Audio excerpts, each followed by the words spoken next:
Saturday morning, 8:01 on a Saturday morning. Rise and shine. Good morning, everybody. This is Coffee Talk.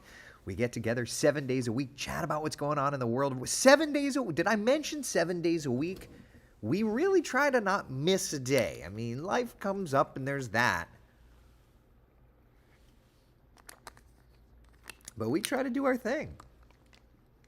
I hope you guys are having a great start to your morning. It is beautiful outside. Our Tower Cam network taking us over to Port Canaveral. Just watch the Canaveral Princess sneak on out. Some high, thin clouds over top of us. We're really looking good there. Let me take you over to the Kennedy Space Center, see what's doing. The vehicle assembly building on a beautiful blue sky over to, let's see, what is this? Is this Ponce Inlet we're checking out? Yeah, look at that watercolor. Oh, man. Like, how do I go there and play? That's what I want to do right now. Downtown Orlando, our tower, there's that, like, sculpture in the ground, looking nice at least. Downtown Orlando Tower Cam looking over to the sunrise. We've got the Orlando International Airport Tower Cam looking back to the city. It's beautiful. Marion County, good morning. Check and see how things are in Ocala. Looking good. The sun's shining. And last but not least, this is Tavares. It's the sea. Did you know it's the seaplane capital of the world? Beautiful air there. Oh, man. Gotta love it. Gotta love a beautiful morning, especially when it falls on a weekend, right? All right. First warning, live Doppler radar. Picking up on some garbly gook, like a little bit of moisture here or there. That's it, though. It's a beautiful start to the day. Here's a look at the temperatures across Central Florida. It's warm and muggy. A couple of notches maybe warmer than what we've seen the last couple, right? 75 degrees outside right now in Orlando, 78 in Leesburg. It's 73 degrees in Palm Coast. Y'all, it's a beautiful day. It's going to be a beautiful day, but the heat is really going to build. 87, 11 o'clock, 92 by 1 p.m., and 94 degrees, our daytime high. 30% coverage, overall coverage of showers and thunder showers today. So just keep that in mind. When we look at kind of who's going to be the lucky dogs to get the rainfall, it really looks to be our friends across the I-95 corridor. So if you live out around Daytona Beach, Port Orange, Edgewater, Oak Hill, even like Samsula, then over to the Canaveral National Seashore, Merritt Island, Cocoa Beach, Titus, all of these communities. Basically, if you live about east of downtown Orlando. Now, I do want to point out that for today, there is a level 1 out of 5 risk for strong to severe storms, basically east of the metro. So we do have to at least plan for the opportunity for a little bit of rainfall. Of course, our Futurecast model does a really good job of tracking that. Here we are this morning with beautiful sunshine. Notice 11, 12 o'clock. We do add in just a couple of clouds, right? 1, 2 o'clock. Showers kind of bubbling up a little bit. 3 p.m. Watching some rains around. Heavier stuff, perhaps. It just depends. And this is where I think that the model is going to struggle. Like, it just depends on if we can get the sun really heating up, giving some of a lifting mechanism. But you can see those pockets of heavy rain there around 4 p.m. And then 5, 6 o'clock, it all kind of starts to clear out and move out little bit by little bit. So that's a look at our forecast for today. A few showers and thunder showers, perhaps. 1 or 2 may try to get feisty. Not really expecting a significant event, but it is what it is. Now, that said, okay, tomorrow's a bit of a different story, okay? We've got this interesting little storm system sitting in play north of us. It's over Louisiana right now. But looking ahead to tomorrow, it starts to approach us, and as it does so, it infuses more moisture in Central Florida and gives us another fairly active weather day. So if today's forecast for strong to severe storms is really going to be like along the shorelines, tomorrow's got an opportunity for more widespread stuff. But I would also add the models as a whole, whether it be the WESH Futurecast model or whether it be the global models, they're struggling. Tomorrow is going to be a fairly difficult forecast in terms of rainfall. So let's do this. Let me dial up. All right. Like, for example, here's I want to show you overnight, because the overnight run of Futurecast was trying to throw some showers and storms in overnight, and then even into tomorrow morning, and then kind of clearing out afterward. Yeah, you kind of get the idea. I think we'll have opportunities for rain. I don't have confidence on any of the models timing it out, but they're all trying to throw in rain. They're just not really sure of exactly when it will play out.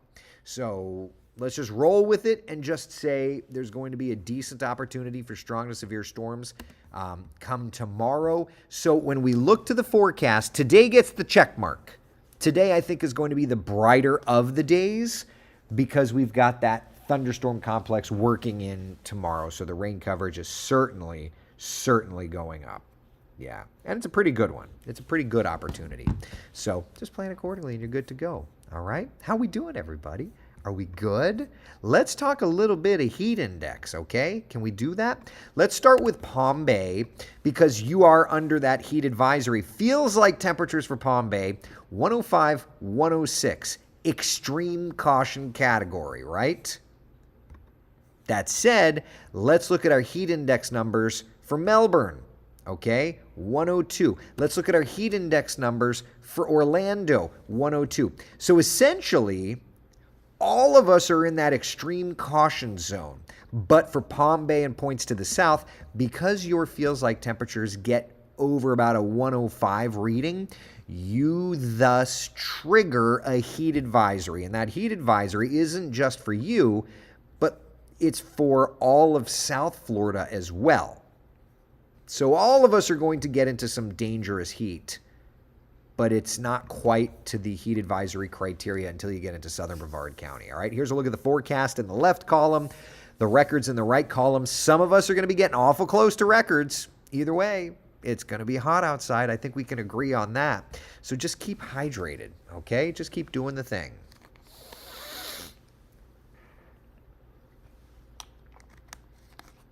Brian says, wowzers, Palm Bay. Agreed. It's going to be a hot one.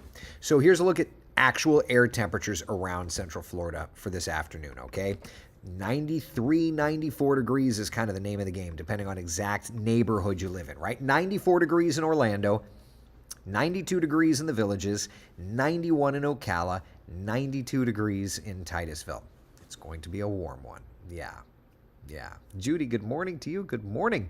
Selma, good morning. How are you? I hope you're having a great start to the day. Love you guys and gals interacting. And that, I will say, when I was talking to Jesse yesterday, it's like that's the one thing that Coffee Talk has kind of done that when I started, it was like 10 people were in here. And they weren't the most, I mean, they tried to be interactive, but after a while, you're just like, I just want to sit here and listen to the clown talk about the weather. I don't want to talk to him all the time. So I appreciate that all of you, hundreds and thousands of people through the day check in with us, and I appreciate it. It really makes this fun for me. Gives me stuff to read, gives me ideas on how to tell the forecast better. So I'm very grateful for all of you. All right, heading to the beach today. Looks like it's going to be a good one. Season surf, pretty quiet, running about 1 to 2 feet, light chop. Low rip current risk. My brother says, I always interacted with everyone. Yeah, you're like the dumb dog, Frank. Like, you're sweet. I'm just kidding. It's my big brother. I have to say mean things to him. All of us clowns enjoy interacting with you too. Thank you, Taylor. Debbie, are you noticing how interactive we are? Well, I was just sitting and I guess I was just kind of thinking about it. It's like, we've kind of done a little something fun. It's kind of neat to that respect. I just wanted you to know I'm grateful for you. That's all. Chris says over 800 members of Eric's Coffee Talkers. Oh, the little Facebook group. Thank you, Chris, for doing that. So we've got a really nice setup for us today. It's going to be hot. Tomorrow is going to be stormier. So I would say if you wanted to make pool plans, do that stuff today. Because with tomorrow's stormy forecast, it's a little more difficult to tell. So let's do this. Give me a second. Let me pop up that. Yes, I want to sign in. Oh boy, what is my username and password for this? For all the model data that I show you, I have to, what's my username and password? I forget what it is. Sign in, eburris2. Okay, that's easy enough.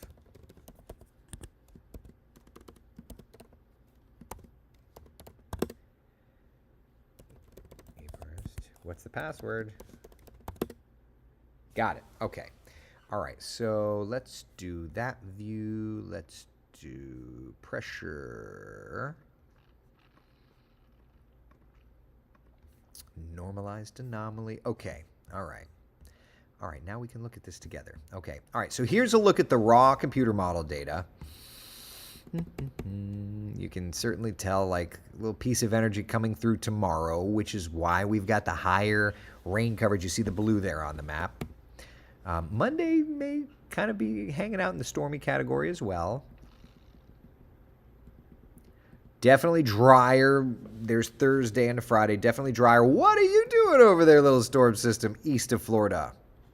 What are you doing? Huh. It's a little further east than I would have suspected, but it fits the pattern.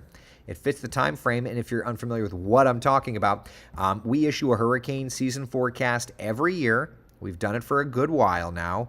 Our hurricane season forecast, just in case you're completely clueless as to this, I want to chime you in. So if you're curious about that hurricane season forecast, wesh.com/hurricane forecast. You can get the latest information there. But this is a part of the weather pattern that we had called as a possible South Florida threat, May 23rd through the 28th. Happy to see that those dates, there's a storm system around, but it's not bothering us. Love that. And then after that, the next part of the pattern that we will have to watch, I guess I need to clarify because I don't know. All right, so this is May 23rd through the 28th. It would probably be the northern Gulf Coast. Yeah, I think it's this part of the pattern, June 6th through the 10th. So yeah, we'll be checking it out. What, a hurricane forecast every year? I know. We've done it for a little while. You know, I told Tony you were organizing a movie outing to Twister. Oh, really? What did he say? Terry, we're very grateful for you taking time out of your day. Thank you. I appreciate that. Right now, I'm just working on some fun graphics. The password is Derecho. Yeah, well, it's not, but thank you for bringing that up. So interesting. So yesterday had that really nasty line of storms move through. Do you recall this, friends?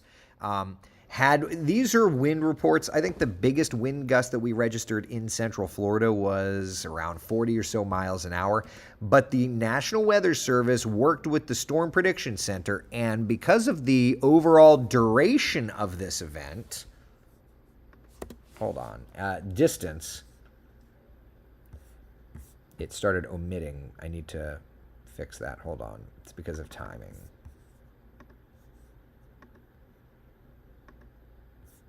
Okay. Because of the overall, there it is. Okay. Because of the overall duration of time of this event, traveling from West Texas all the way to Florida, carrying winds over 75 miles an hour. I mean, over hurricane force winds. The Storm Prediction Center of the National Weather Service identified that storm cluster as a derecho, which is just a really long tracking wind event. We don't get them very often in Central Florida at all. It was that destructive storm that moved through Houston, right, and brought them so much damage. Who would have ever thought a derecho? I mean, it's happened before, sure. It's not one of those things that you expect to see very often in Central Florida. So I thought that was interesting. Definitely at least was worth mentioning once, right? So there you go. Catherine says, great interview with Jesse Pagan. He's going to be a wonderful asset to WESH. Reminds us of you with his happy personality and love. Very cool. Love that. Taylor, okay, I'm done cleaning my fridge now. Do you want to come over and clean mine? Actually, our fridge died a couple of weeks ago, so we just did an inadvertent. Just did an inadvertent cleaning. Linda says, my son is still without power in Houston. Really? I haven't looked. Give me a few seconds. I'm going to do some tweaks around and I'll change computer sources. Give me a second. This is like Inception stuff here. I have to change around computer sources. But I haven't looked to see like what the power outage looks like. National. Hold on. Severe. Composite currents. Current state power outage. Okay, hold on. All right, so let's look at Texas for a second.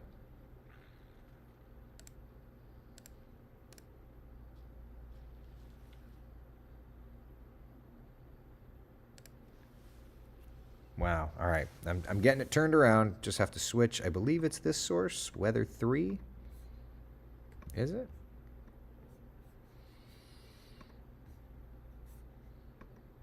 There it is. Okay. It took me a second. I had to get there. All right. So still 540,000 people without power in Texas. If we break it up county by county. All right. All right. So Houston.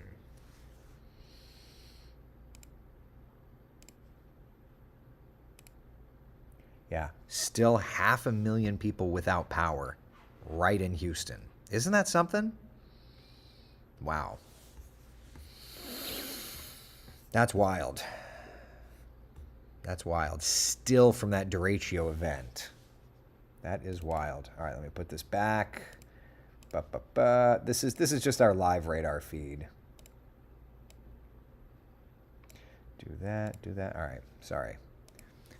Just have to always leave that back on the plane feed. So anyway, wow, still 500,000 people without power.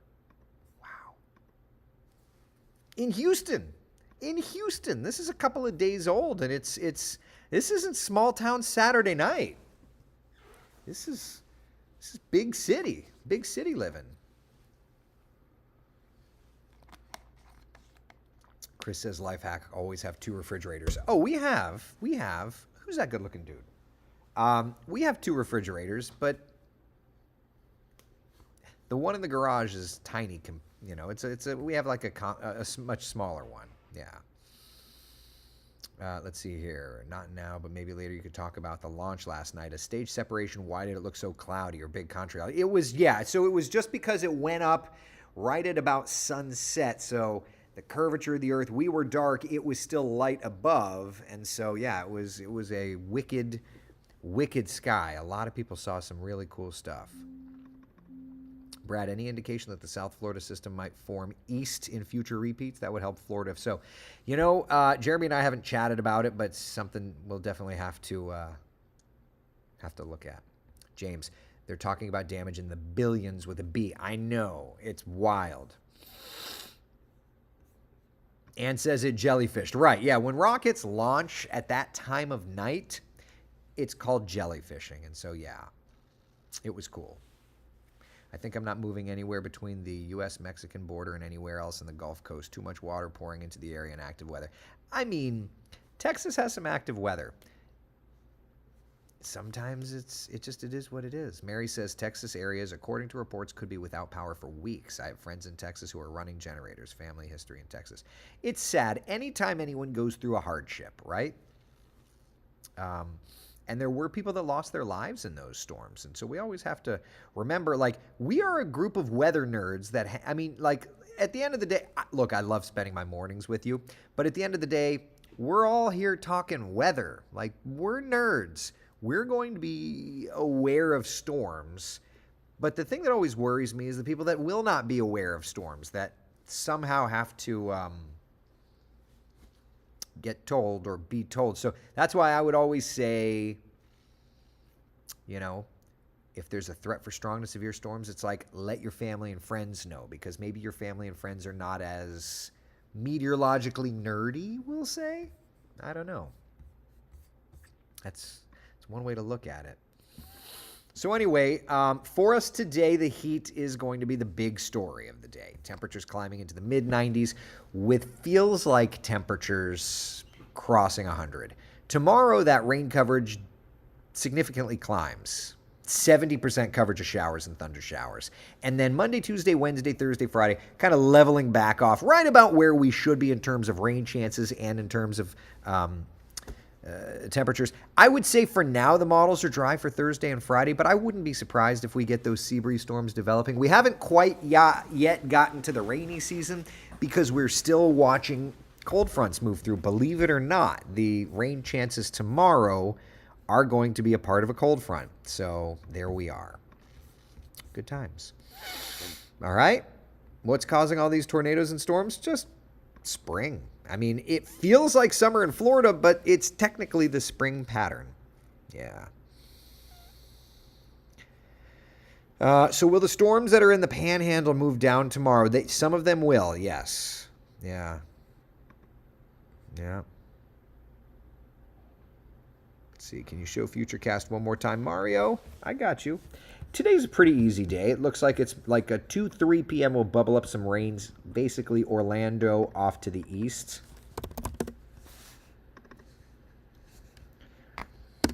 All right, so there you go. So there's 12:30, adding in the clouds. By 2:30, 3 o'clock, we're starting with showers and storms out east. 4, 5 o'clock along I-95, and then 6, 7, 8 o'clock, we'll start to kind of clear out from there. So yeah, it's a pretty easy forecast. Can't complain too. I mean, we can't complain, but who wants to hear it? Let's see here. I would like to go off the grid. That's one of my favorite parts of flying is I don't have to talk to anybody. I just can be with my thought. Although that could be a bad thing too. I just kind of be with my thoughts. All right, questions, comments, concerns. Anybody have anything? The tropics are nice and quiet, though we do know the models are showing, toward the end of the month, could see something. Could see something at the end of the month. I'm not saying it's fitting the time frame, Christina Watkins. I'm just saying it's fitting the time frame. I'm just saying. She's scolding me. Y'all, it fits the time frame. It's a little east. I'll take that. Let's hope it does that. All right. Any questions, comments, concerns? We've got 1:30 until the cut-in. Anything? What are y'all doing? Doing anything crazy? You doing anything fun today? Yeah, that girl's sleeping. I want to go to there. That's what I like about scuba diving. Quiet down there. I agree. I haven't gone scuba diving in over a decade, which really makes me sad. Do you ever scuba dive? So fun. When I lived in West Palm Beach, I went diving 7 days a week. Every day. Before or after work. I haven't gone since. You're so cool. I'm not so cool. I haven't gone in over a decade. Cool enough for me. Where were people like Christina when I was in high school? If at Oviedo. At Oviedo, and I was a Lake Howell guy. There you. All the nice people went to Oviedo. Open door. What are the? Walked right into that. Ooh, Anna says I'm going to Epcot Behind the Seeds tour. We may head. I don't know what we're doing. We may head to a park. I don't know. All right, we got 23 seconds to do a cut-in. Arnett celebrating 45 years of marriage tomorrow. My God, congratulations. That's something special. Mazel. Janice, that's where I dive. West Palm Beach.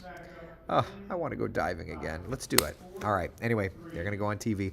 I'll see you on TV in a couple of minutes. Have a great Saturday. Otherwise, be the sunshine in someone else's day. Thank you so much for hanging out, guys and gals. See you later. Bye.